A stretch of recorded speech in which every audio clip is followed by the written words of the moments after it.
A benção, meu Pai pai. abençoe, sua bênção, Pai abençoe, sua bênção. Uma satisfação. Fale um pouquinho para a gente da sua história, de como o senhor começou dentro da nossa tradição, qual é a nação. Fique à vontade, o podcast é nosso, é de todos nós. Você Axé, presente. axé. Uma boa tarde a todos e todas. Eu quero começar minha introdução falando um pouquinho aqui, né? Em primeiro lugar, a bênção, meu Colossé, meu Mocoiú, meu Motumbá, meu Aurê, meu Saravá. Minha bênção de todos os meus irmãos, né? É que nesse momento eu quero fazer aqui um breve cântico para Orixá Irá, né? Axé. Oba, oba, obé, muxare, oba, iraújo. Oba, oba, obé, muxare, oba, iraújo. Lobi, onijé, oba, loque, oba, totuaru. Oba, oba, obé, muxare, oba, iraújo. Oba, oba, obé, muxare, oba, iraújo. Lobi, onijé, oba, loque, oba, totuaru. Oba, tu, Torioba, Lado, Sango, Torioba, Oi, Cuiabá. Cabeceira, Torioba, Oi, Cuiabá. Sango, Torioba, Oi, Cuiabá. Cabeceira. Em primeiro lugar, meu nome é civil Luciano Canosa Teixeira. Eu sou iniciado na tradição Queto, né? Fui iniciado aos meus 12 anos de idade, né, em 1988, na Alameda Bittencourt 2120. Meu iniciador foi Valmir da Luz Fernandes. E o meu Oroncó é Obá Itã, porque Itá seria uma palavra em Tupi-Guarani. Então, Itã é as histórias do rei. E aí, mas ficou muito popularizado o Baitá, mas assim, é só pela uma correção de gramática, enfim, iorubá, né? E aí eu sou iniciado nessa casa, né? Meu iniciador Valmir da Luz Fernandes, e hoje coordeno uma casa em Benevides, né? Ileaxó Balcutairã Chile, um município de Belém, da minha cidade, né? A rua da minha casa é Raul Amaral 28, número 28, Benevides, município de Belém. E eu fiz santo aos meus 12 anos, tenho 36 anos de iniciado dentro da tradição de Queto.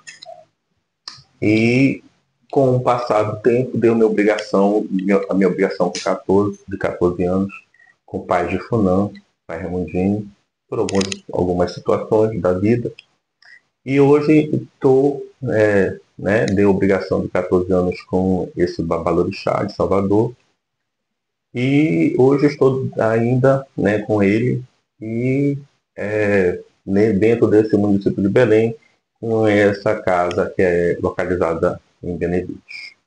Meu pai, meu irmão, né? Meu irmão, gente. Meu irmão, Axé. irmão de Navalha. Como o senhor começou essa trajetória na tradição afro-religiosa? Como foi essa sua entrada dentro? O senhor falou que você foi iniciado bem novo, né? Então, fale um pouquinho para a gente entender como foi a sua jornada até o senhor chegar onde o senhor chegou. Essa sua pergunta é interessantíssima, porque eu fui uma das primeiras crianças a ser iniciado na minha cidade, na cidade de Belém do Pará. Né? Eu fui uma das primeiras crianças, não fui a primeira. Né? Isso é muito bom enfatizar. Porém, entretanto, eu fui assistir, na época eu já era de Umbanda, porque a minha trajetória toda dentro do ritual da religião de matriz africana, sempre, a minha vida inteira foi estar nessa religião, né? Então eu já era de Umbanda, eu já frequentava uma casa de Umbanda e já tinha feito alguns remédios, que chamam assim, né? Remédio na tradição da Umbanda.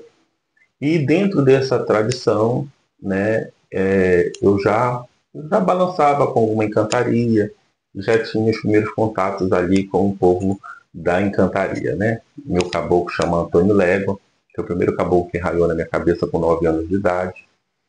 A minha família não é uma família de religião de matriz africana.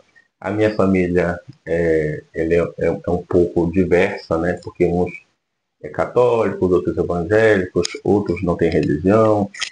Enfim, a minha família paterna é toda evangélica e a minha materna tem um mix de todas as religiões. E aí, dentro dessa trajetória, eu conheci uma irmã de santo minha chamada Sônia. Perdão.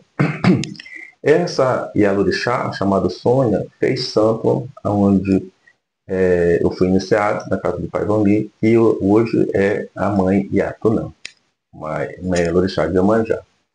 E ela era muito amiga da minha mãe. E a questão do destino, que a gente chama de Odu, que está programado para a vida da gente, tudo estava programado dentro dessa Sim. questão de Odu, né? Dentro desse destino, porque eu acredito muito nisso, porque como é que eu fui parar nessa casa, de que forma eu cheguei lá, o Orixá me conduziu. E eu cheguei nessa casa através dessa amiga da minha mãe, que já era iniciada nessa casa, e pediu para me acompanhá-la, né, nessa casa. Chegando lá, eu era muito curioso, porque eu já vinha de Umbanda, mas não entendia nada. Eu era muito jovem, né? Era uma criança. E ela pediu para minha mãe para acompanhá-la. E eu acompanhei. Era uma saída de Ogum, né? De um outro irmão de santo meu que é da casa, que chama-se Fábio, era um decá dele. E eu fui para olhar, né? A gente foi para dar uma olhada e tudo. E chegou lá, passei o sábado do candomblé, e depois que eu passei o sábado do candomblé, esse foi o meu primeiro contato. Depois que eu voltei novamente para essa casa, que aí eu já gostei, já achei bonito a questão do candomblé, já era a iniciação de uma Yalorixá, que foi a primeira mãe pequena da casa, e a quequerê da casa. Era um candomblé de Oxum e uma saída de Inhansã, que era da Feloiá, uma Iabô da casa, né? Que era filha adotiva da Yalorixá chamada Sônia Yatunã. E eu cheguei nesse intermédio lá e tudo. Meu primeiro contato foi quando eu fui ver essa saída de Ogum. Depois, o segundo contato foi essa vez que eu fui. E eu gostei, da outra vez pedi para ir novamente e acabei ficando 3 dias na casa. O primeiro dia foi a festa, o segundo dia foi a ritualística de lá, chama-se mesa fria, e o terceiro dia era o tabuleiro do Molu. E eu continuei nessa casa. Quando foi no tabuleiro de Molu, né, dessa saída dessa Yaô de Ansan, já no final do candomblé, né, eu fiquei sentadinho, observei tudo, e já terminando o candomblé, eu comecei a me sentir mal, mas me senti mal ao ponto de querer me levantar e as minhas pernas balançar. E quando eu quis levantar, Orixá Irá né, bolou, que hoje eu entendo o que é bolar. E aí foi quando eu bolei nessa casa, né? E a partir dali todos os orixás, inclusive o orixá do meu pai de santo, o Oxóssi, virou em cima dele e me abraçou e me acolheu dentro dessa casa, né? Que eu fui iniciado e tudo. E a partir dali começou a minha trajetória dentro dessa casa, né? Eu iniciei, como falei, muito jovem e não entendi absolutamente nada. Quando se falava a expressão barco, vou botar um barco de Aô. Eu era uma criança e eu imaginava que tinha um barco atrás daquelas portas ali, né? A idade, pai. Olha a idade. Eu iniciei, tinha 12 anos de idade. Na verdade, eu tinha 11 para 12, né? Eu entrei nessa casa e tudo para mim era brincadeira. Eu via as pessoas, eu via os herês, via as crianças, tudo para mim era tão novo. Para mim era um grande carrossel de brincadeira ali no meio daquela. Porque naquela época tinha uma questão muito relacionada a uma inocência, né? Nós tínhamos inocência. Hoje em dia as pessoas têm contato com a internet, o YouTube e vários outros acessos aí de ferramentas que pode se falar a respeito da religião de matriz africana. Mas quando eu iniciei nessa época, a gente não tinha esse contato, né? Então eu escutava muito dos meus mais velhos falar, porque aí atrás, cuidado com os santos que tem aí atrás para não quebrar. Eu imaginava que era santo católico, eu imaginava que era Santo Antônio, eu imaginava que era os santos católicos. E quando eu via, né, me deparei com louças que são de Baorixá, eu não entendi absolutamente nada. Então o Orixá de fato me conduziu para essa casa e hoje eu sou quem eu sou, né, através justamente desse produto que estava escrito na minha vida. Axé. Pai, qual a importância da cidade de Orixá na sua vida? Essa pergunta é muito importante, porque como eu falei ainda há pouco, a minha vida inteira foi a religião de matriz africana. Meu primeiro contato foi a Umbanda. Depois, fui iniciado muito jovem dentro da religião de matriz africana. Então, mais da metade da minha vida é dedicada aos orixás.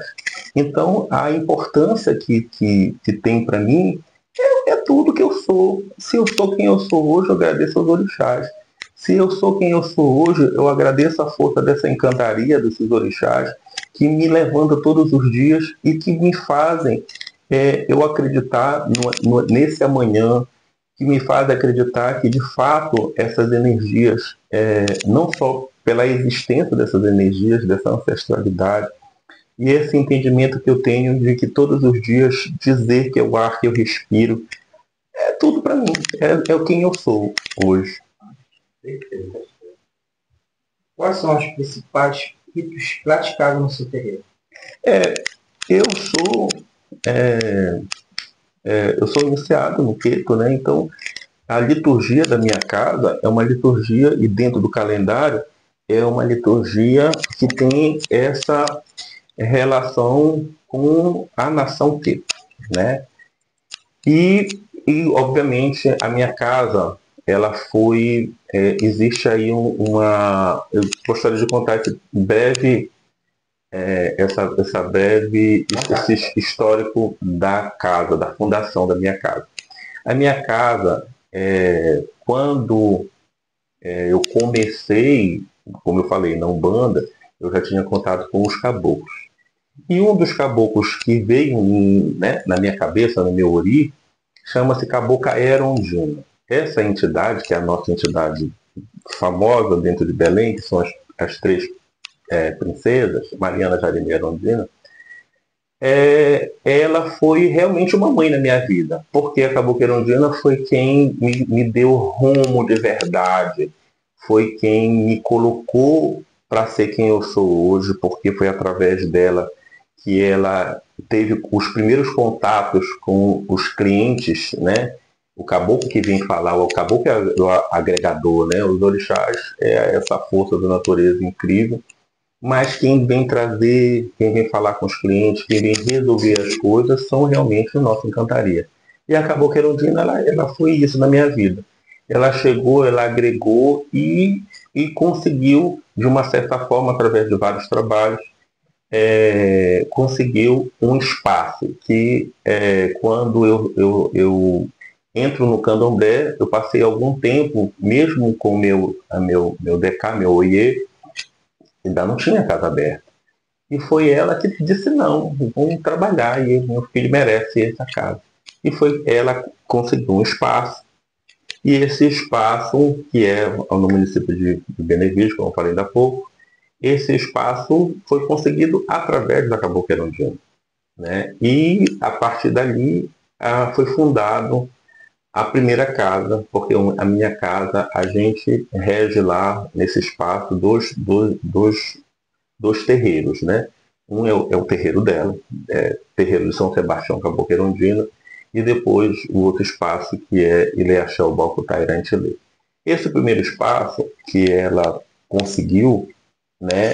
E eu, quando a cliente levou a Caboquerondina para ver o espaço, ela adorou, ela amou de imediato, de primeira, ela amou de imediato. E quando ela vai embora, eu disse aqui, eu não quero ficar. Deu a divergência. Aí deu a divergência. Eu esse espaço não quero. E eu fiquei nesse momento brigando. Imagina brigar aí com o espírito, né? Já estava perdido. Já estou perdido. Porém, entretanto, eu passei muitos anos brigando com a Caboquerondina. Ela dizendo que queria, eu dizendo que não queria, ela dizendo que queria, que não queria. E nesse momento ela disse, bem, ele não quer para fazer as coisas do candomblé dele, o problema é dele. Eu vou fazer a minha casa. E foi quando ela fundou o terreiro de São Sebastião Caboquerondina. Por que São Sebastião? Porque a primeira vez que ela veio na minha cabeça foi 20 de janeiro, que é dia de São Sebastião. E ela trabalhou com os clientes e levantou o terreiro São Sebastião Caboquerondina. E eu brigando com ela. E assim, para resumir, fundei o Ileaxel Balcutairã Tilê. Perdeu a briga. Perdi a briga. Porém, entretanto, quando eu fundei Ileaxel Balcutairã Tilê, eu acabei fundando num outro bairro chamado Marituba, na Cerâmica. Lá que foi o primeiro espaço onde eu fundei o candomblé, porque eu não queria misturar, porque uma série de coisas, eu não gostei do lugar, eu fiquei brigando com a Caboquerondina, etc., como falei ainda há pouco. E lá abri a Casa do Candomblé, e lá tirei alguns barcos. Meu primeiro barco foi Ogum Baranilê, tirei uma Iaú de Iemanjá, dei um decava a um rapaz de Oxum, e assim comecei algumas funções lá. Lá, pelo fato de ser distante, e eu brigando com essa entidade, acabei que a gente acaba perdendo mesmo, né? E aí não tinha como. E por algumas outras situações particulares, eu preferi trazer tudo para só para um local, porque duas despesas, duas casas, não tinha menor, não tinha porquê, né? E aí eu trago o Ileaxel Balcutairã Tilê para casa do terreno, da onde é Benevides. Só que a Caboquerondina disse o seguinte: bem, você quer trazer o terreiro para cá, mas a minha casa não sai daqui. Aqui, lá minha casa, o espaço é 30 por 80. Então tem bastante espaço para que pudesse fazer a casa de Airá. Ela disse que ele pode fazer a casa do orixá dele aonde ele quiser, mas a minha casa não sai daqui.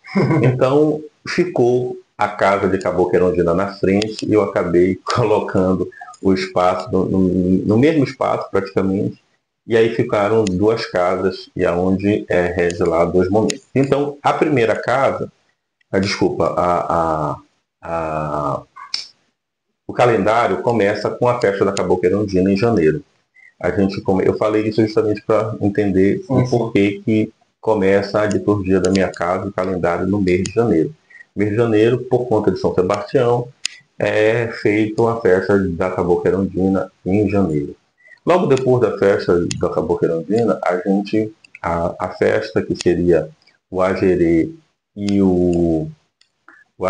a fogueira de Airá seria em julho. Mas pela distância que e a nossa região, ela é o meu espaço, né, fica localizado numa BR, onde é entrada, e normalmente julho é um mês que ficou um pouco complicado. E eu acabei tirando do mês de julho para passar para o mês de setembro por conta dessas situações. Mas aí, logística. Aí vem festa da Caboquerondina, aí vem a Carajé de Ançã, seria mais ou menos em maio, Olubagé, que seria em agosto, e depois vem Airá, e dezembro seria Oxum e as águas de Oxalá. isso encerraria aí o calendário litúrgico de Leia Shaubal Kutairante Lê. Pai, como funciona a hierarquia dentro da sua casa? A minha casa, ela, quando eu fundei, né, seria, né, obviamente, eu, que seria Oriebé, que é a cabeça central, né, e vem os braços, né, dentro dessa dinâmica para poder funcionar o que a gente chama de candomblé. Né? A cabeça, o babalorixá, Oriebé, porque o Ori, pai da comunidade, é o que coordena essa questão. Depois o Babaotum e a Otum, e depois vem os carros de Ogã, de Eked, e assim depois, sucessivamente, os outros cargos, Babaifum, os outros cargos que tem, Babaebé, e por aí vai. Pai, o senhor já sofreu algum preconceito, ou a sua comunidade, esse percurso da sua vida, da sua roça? Eu acho essa pergunta muito importante. Eu acho que hoje perguntar para um afro-religioso se já sofreu algum tipo de intolerância, eu acho muito difícil alguém não ter sofrido, mesmo na época de hoje, com tanta informação, né? E a gente sabendo que a gente é de um Estado laico, né? Mas essa laicidade é uma teoria, porque na prática, em alguns momentos, não funciona, a não ser que a gente realmente brigue por isso. E eu posso lhe dizer, assim, com toda a verdade, que desde quando eu iniciei dentro da religião da religião de matriz africana, que eu sofro intolerância, por vários motivos e momentos. O primeiro, posso dizer que só o fato de eu iniciar muito jovem, ter que passar o meu preceito dentro da minha casa, porque, como eu falei ainda há pouco, a minha família paterna era evangélica, então eu não tinha como vir para minha casa, tive que cumprir o meu preceito meu quelê. Na época a gente passava um mês de quelê, desculpa, um mês para iniciar e 3 meses de quelê. Eu passei 4 meses na casa na rota do meu pai de santo, 1 ano de branco, e os preceitos que tinham antigamente. Fora essa questão, né, após essa questão, ter que vir da casa da onde eu fui iniciado, pegar ônibus, sempre teve olhares, né, porque a gente tem as nossas indumentárias, né, a gente tem nossos delegum, mocã, senzala, sempre a gente é visto, ainda mais naquela época, como adorador do diabo, etc. Fora isso, como eu falei ainda há pouco, quando eu fundei o Ilê Shaubal Kutairente Ilê, né, no bairro de Marituba, que também é um município de Belém, lá foi o pior para mim. Uma das coisas que me fez eu sair dessa localidade foi justamente a intolerância religiosa. Por quê? Aonde eu fundei eu não prestei atenção. Na frente da minha roça tinha uma igreja da Universal. Do lado, Assembleia de Deus. Do outro lado, tinha uma pentecostal. E mais outras quadras, praticamente quase todas as igrejas fundamentalistas. E eu fui atacado demais. Algumas pessoas que visitaram na época a minha casa pode, inclusive, dizer o quanto eu sofri de intolerância religiosa.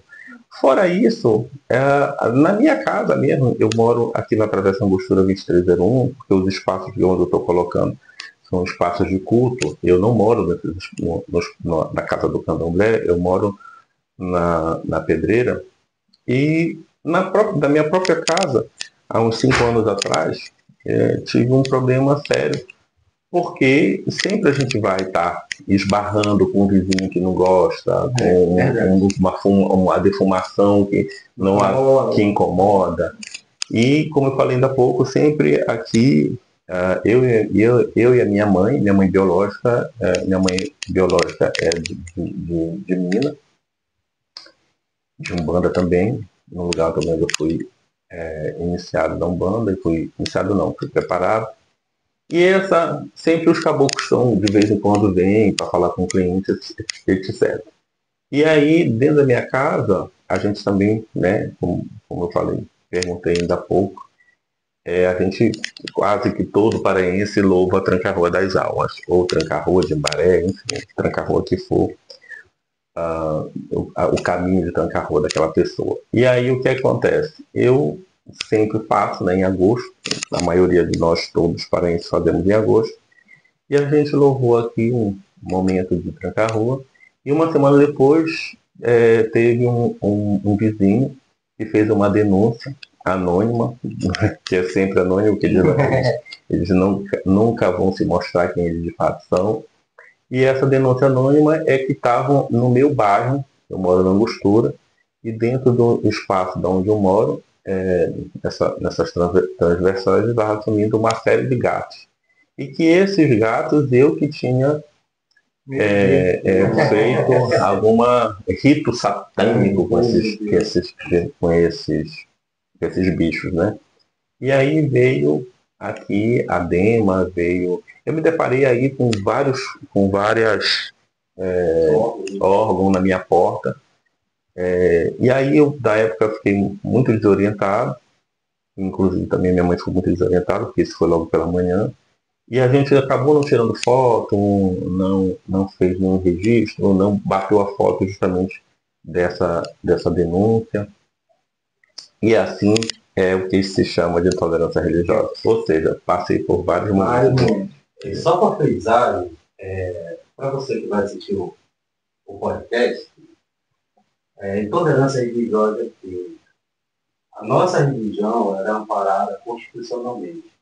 E se você aí sofreu uma intolerância religiosa, denuncie, vamos buscar nossos direitos. Porque o mesmo direito que o católico, o evangélico, o protestante tem, nós também temos, somos amparados por lei. E tolerância religiosa é crime. É 1 a 3 anos de detenção. E multa. Temos o mesmo direito que qualquer outra religião tem. Pai, como o senhor vê o interesse dos jovens pela religião atualmente? Outra pergunta maravilhosa, porque eu acho que tem uma frase de um mais velho que diz que macumba para todos, quedo para meia dúzia. E aí o que talvez ele queria dizer com isso, né? Queria dizer que muitos são escolhidos, né, mas poucos de fato vão ser da religião de matriz africana. Acho que hoje em dia precisa se entender realmente esse chamado. E para um jovem, uma criança, né, se esse jovem, no meu ponto de vista, tá? Se esse jovem já tiver uma família de candomblé, eu acho que é muito mais fácil, porque aí não vai ter a intolerância. Mas se esse jovem não tiver um apoio, eu digo que eu sou uma exceção, porque, como eu falei, minha família não é de candomblé, e a não ser minha mãe, que é preparada na Umbanda, minha mãe biológica, mas mandurinha só não faz verão, perto de toda uma família. Mas quando essa família tem esse apoio, eu acho que se torna muito mais fácil aquela criança continuar na religião de matriz africana, dar essa continuidade. Mas quando de fato ela não tem apoio, com o passar do tempo, as religiões fundamentalistas, elas vão colocar de uma certa forma que aquilo é ruim, que a religião não presta. E aí a pessoa ela está entrando aí numa formação de caráter, né? Imagina uma pessoa iniciada com 10, com 11, com 12, como eu fui, né? Ela vai entrar em conflito com ela mesma, conflito com algumas coisas que talvez ela não entenda, né? E aí talvez isso faça com que aquela pessoa, com o passar do tempo, saia da religião de matriz africana. Entendi. Tecnologia, pai. A rede social ajuda ou atrapalha a tradição hoje em dia? O senhor diz. Eu vou falar uma coisa com relação à religião de matriz africana, né?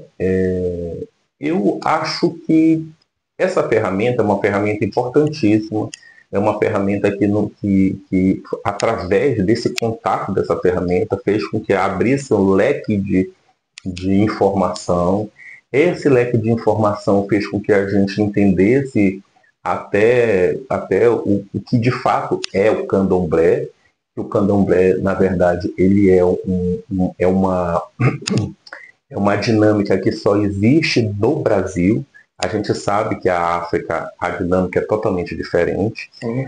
A forma de cultuar dentro da África é totalmente diferente com a religião no Brasil, né? De todos os segmentos, de Angola, enfim, a Umbanda, então, que é brasileira. Então, acho que a partir dali, acho que a tecnologia e a internet, hoje, ela criou assim vários leques para esse tipo de informação. Mas eu acho que, principalmente para um leigo que está entrando na religião de matriz africana e começa, talvez, a ver algumas informações, pode ser verídica ou não, né? Eu acho que candomblé, eu sempre aprendi que candomblé é vivência, né? Então a gente precisa primeiro entrar numa casa de candomblé e também entender que cada casa é uma casa, cada casa tem uma liturgia, uma forma de cultuar. Não, para mim não existe nada errado. Existe uma forma de cultuar diferente. Essa forma de cultuar diferente faz com que se torne essa diversidade que a gente chama de candomblé. Então, acho que a partir dali, a minha casa, por exemplo, eu não sou muito adepto de colocar os meus vídeos, as dinâmicas do axé. A gente tem uma página que a gente posta algumas coisas para alimentar essa página. Mas eu não sou muito adepto, por exemplo, também não estou falando isso como crítica, de forma nenhuma. Acho que cada pessoa é uma pessoa e tem uma forma de olhar diferente, né? Mas quando coloca essa questão assim a minha casa não coloca nem foto, nem vídeo, fundamentos internos, assim, para todo mundo, tá? E eu vejo dessa forma. Olha, muito importante essa sua colocação, porque o que a gente vê nas redes sociais aí são algumas aberrações, né? Pessoas que divulgam coisas que é do interno. Acho que isso não é legal, entendeu? Ao invés de fortalecer, né? Porque o candomblé é constituído de segredos. Então, manter esse segredo é a coisa mais importante, sabe? Para sustentar essa religião que é uma religião que já vem de muitos e muito tempo. Pai, o que o senhor diria para um jovem, para uma pessoa que quer adentrar, que tem curiosidade, que quer conhecer? Qual seria essa mensagem para essas pessoas? O que o senhor diria para essas pessoas? Quer conhecer a religião melhor? Quer conhecer a religião melhor? Eu queria só, no final da tua fala, fazer um complemento de dizer assim que hoje um avião, um Inhaú, uma pessoa, né, que quer conhecer e infelizmente acaba tentando conhecer a religião através da internet, né? A internet, como eu falei, é uma ferramenta importantíssima. Acho que a gente precisa acessar, a gente precisa entender essa ferramenta que chega aí e tem esse outro olhar, outra visão, mas que essas pessoas tenham bastante cuidado com algumas informações e dizer que quando o senhor coloca isso, eu entendo que, por exemplo, algumas nações que chegaram para o Brasil, a gente, não sei se vocês tiveram essa percepção, mas o povo Iorubá, o povo Nagô, até na África eles gostam de expandir e mostrar. Eu só falo uma coisa que é muito interessante, né? A gente aqui, a palavra Uru seria segredo. E esse segredo, né, que foi importante para nossa resistência no Brasil, para poder a gente ser o candomblé que a gente é hoje. Mas o Iorubá, por exemplo, ele nunca teve muito essa preocupação. O Iorubá, ele faz rito para orixá Ogum, né, Ogum Ajá, corta ali um cachorro em praça pública, né? O Iorubá ele é muito do povão. Já o povo Fon ele é muito mais retraído. Você nunca vai ver determinados ritos do povo Fon, do povo Banto, é muito mais fechado, né? Eles são muito mais fechados. Já o povo Nago-Iorubá, eles querem mostrar. Atualmente, então, a gente vê cada vídeo. Enfim, era só um complemento a respeito disso. Tem que falar de quem está, né? Quem quer conhecer a religião de matriz africana hoje. E, em primeiro lugar, como eu falei, eu acho que a pessoa que quer entrar nessa religião tem curiosidade de entrar. Acho que, em primeiro lugar, né, eu acho a nossa religião é uma religião de agregar qualquer pessoa, independente de classe social, independente de cor, branco, preto, pardo, uma pessoa que tem uma deficiência, uma pessoa independente de sexualidade. Eu acho que é a religião que mais agrega, né? A gente precisa ver o quanto essa religião faz pela sociedade. Esse lado social a gente acaba não mostrando, né? Porque é uma coisa que não é para fazer uma venda, né? A gente não tem como as outras religiões fazem, né? Que é dizer que conseguiu um emprego, que foi curado. A nossa religião faz tudo isso e muito mais, né? Então, uma pessoa que se aproxima hoje da nossa religião de matriz africana é realmente, em primeiro lugar, né? Acho que a palavra caráter é entender, em primeiro lugar, é super importante. A palavra caráter, primeiro a gente precisa entender quem é esse sacerdote, que pessoa, conhecer um pouco da história daquela pessoa, né? Então, em primeiro lugar, saber quem é esse sacerdote, onde eu estou me metendo. Depois, começar a entender que religião que aquele orixá em que sou Vodum, ou aquela encantaria, porque eu acho que essa questão, eu entendo que é um chamado. Eu acho que meu pai Ramondini tem uma história que ele diz assim mesmo: meu filho, eu vou muito nas casas de Congo Angola, né? E dentro dessas, eles são muito convidados para ir nessas casas de Angola, né? Que hoje fala Congo Angola. E chega lá, eu louvo o Inquice com maior amor. Mas o meu orixá não é dali, a minha divindade não é dali. Então acho que é o chamado, ele quer dizer exatamente isso. E ele fala: mas quando começa a tocar aquelas varetinhas, meu corpo começa a tremer. E o meu corpo começa a ter um chamado. Quando vai para minha água, é outro espaço, é outro momento. Eu acho isso perfeito que ele falou, porque eu acho que a gente precisa entender qual é o nosso chamado dentro do nosso segmento. Acho que hoje em dia tem muitas pessoas que não deveriam, quem sou eu para dizer que deveria ou não deveria, mas vou consertar, acho que a palavra não é deveria, mas é entender, por isso que eu falo que precisa entender esse chamado, porque às vezes a pessoa faz num segmento espiritual, faz no candomblé, mas cultua outra coisa, entendeu? Talvez por uma empolgação, talvez por algum motivo, algum momento. Existia uma frase de uma pessoa que fazer no candomblé dava status. Não entendi essa questão, porque a gente está falando de religião e não de status, mas, enfim, são coisas diferenciadas. Mas ainda tem né?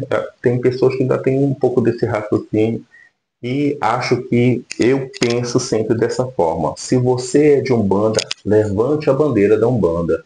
Se você é do candomblé, de modo geral, Angola, Quito, Nagô, Jeje, levante a bandeira da sua religião. Se você é do tambor de Minas, levante a bandeira do seu tambor de Minas, do seu segmento.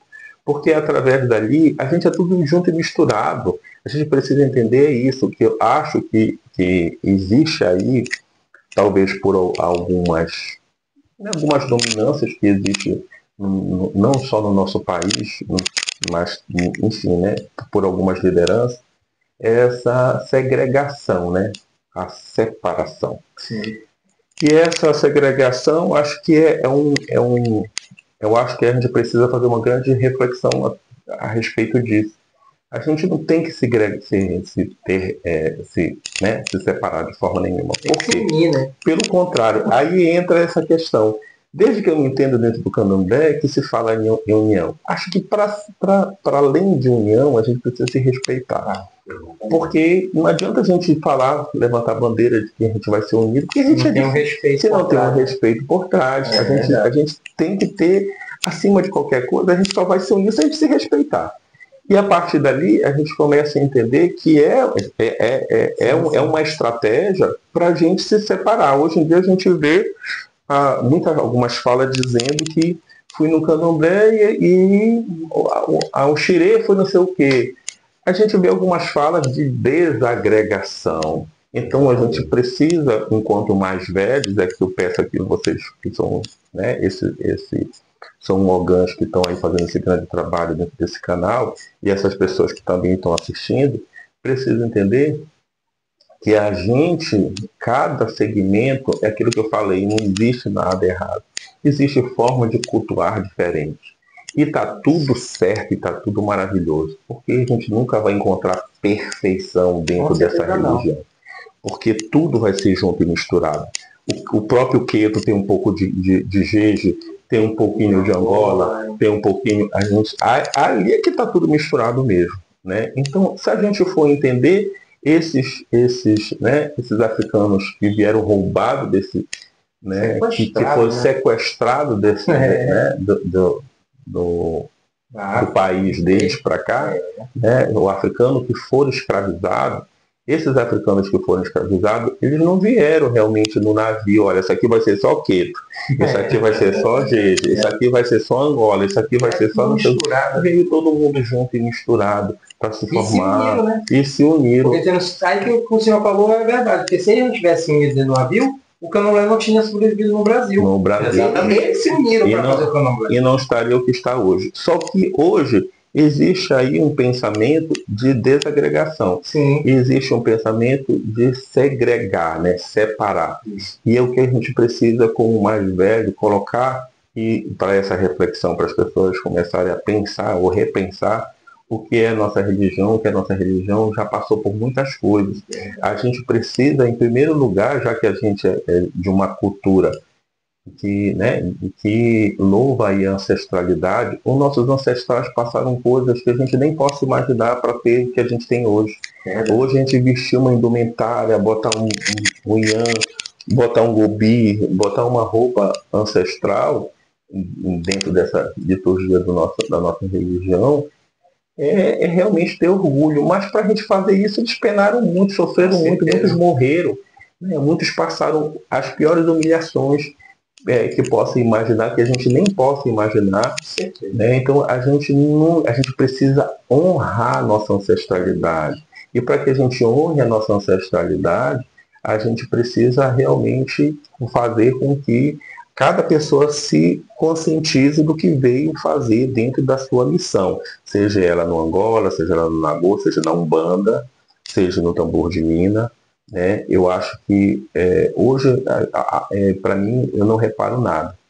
Principalmente essas pessoas que começam a tentar de virtualizar o que é a religião e que nossos ancestrais sofreram muito para que pudesse manter até hoje. Né? Então, quando a gente vê determinadas aberrações, essas pessoas precisam começar a entender e que, o que eu falei ainda há pouco, na medida que começa a desrespeitar a nossa religião, faz com que esse movimento aí, né, que é um movimento que faz com que a gente separe, a gente começa a brigar entre si, né? A gente começa a brigar entre si. Isso daí é porque veio da Umbanda. Isso aí é porque é da mina. Isso daí é por isso que também é por magia, por isso que é não sei o quê. Não, são coisas à parte que vai ter em qualquer religião, porque a gente está ali falando com um humano, com os seres humanos, exatamente, com a pessoa humana. E a gente sabe que religião é uma coisa que foi criada pelo ser humano. E pelo fato da religião ser criada pelo ser humano, ela pode ser moldada. Ela pode a partir da evolução, mudar algumas coisas, algumas liturgia e mudar aí algumas formas de professar a fé, enfim. É isso. Perfeito. Bom, meu pai, a gente encerra esse podcast, essa entrevista, com uma honra, uma satisfação, meu irmão, meu amigo, pai, muitos anos, todos nós somos irmãos. E se você não se inscreveu, se inscreva no canal, deixe seu like, aperte o sininho das notificações, encaminhe os vídeos para mais pessoas, para a gente se fortalecer. A benção, meu pai. Meu pai abençoe sua benção, meu pai. Pai abençoe sua benção. Não quer deixar lá.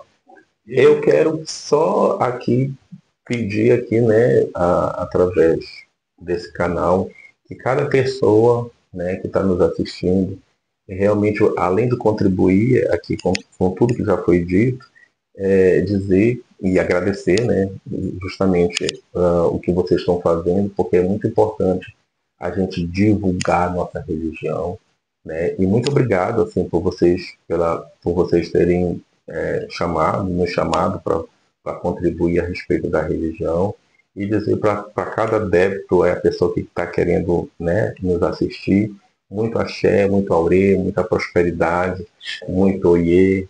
Axé, eu só quero finalizar fazendo uma homenagemzinha para o meu pai. Você me permite? Com certeza. Araibona ilele coe, aira o lele coe, aira itile ilele coe, aira o lele coe, aira o lele coe, aira itile ni popo ere. Ai, chile, e pauere, e pauere, e pauere. Ai, Rali, a benção. Abençoe sua benção. Então, gente, essa entrevista foi com o Baitá, desculpa. Então, se inscrevam, dê like, vai ter mais entrevista com ele, viu? Compartilha. Vai ter mais entrevista com o pai. Compartilha. Foi uma história aí boa, muita sabedoria. Vamos lá fazer mais vídeos com... Aperte o sininho. Meu pai é o Baitá. Axé.